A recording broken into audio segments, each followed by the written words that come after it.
പാലക്കാട് ഒറ്റപ്പാലത്ത് തമിഴ് കുടുംബത്തിന്റെ വീട്ടിൽ നിന്ന് സ്വർണവും പണവും കവർന്നു. റെയിൽവേ മേൽപ്പാലത്തിന് സമീപം താമസിക്കുന്ന നാലകത്ത് ആനന്ദിയുടെ വീട്ടിലാണ് കവർച്ച നടന്നത്.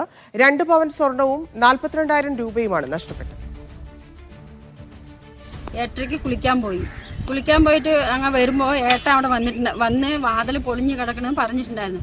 അപ്പൊ ഞങ്ങൾ ഓടി വന്ന് നോക്കുമ്പോൾ ഈ ലോക്കർ തുറന്ന് നോക്കുമ്പോൾ അപ്പൊ കരഞ്ഞ് വിളിച്ച് അപ്പുറം പോലീസിനൊക്കെ വിളിച്ച് അവരൊക്കെ വന്ന് നോക്കി. അപ്പോൾ ഇപ്പൊ പോയി പരാതിയും കൊടുത്തിട്ടുണ്ട്.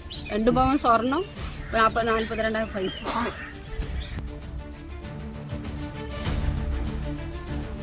സാജിദ് അജ്മൽ ചേർന്നു. സാജിദ് വിവരം.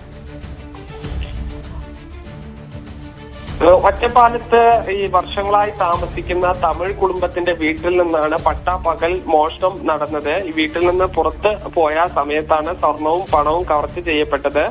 ഇവർ ഒറ്റപ്പാലം റെയിൽവേ മേൽപ്പാലത്തിന് സമീപത്താണ് താമസിക്കുന്നത്. ഇവർ എത്രയോ വർഷങ്ങളായി ഈ സ്വരൂപിച്ച പണം ആണ് നഷ്ടപ്പെട്ടത്. അതോടൊപ്പം തന്നെ 2 പവൻ സ്വർണവും 42,000 രൂപയുമാണ് ഇവർക്ക് നഷ്ടപ്പെട്ടത്. ഒറ്റപ്പാലം പോലീസ് സംഭവത്തിൽ അന്വേഷണം ആരംഭിച്ചിട്ടുണ്ട്.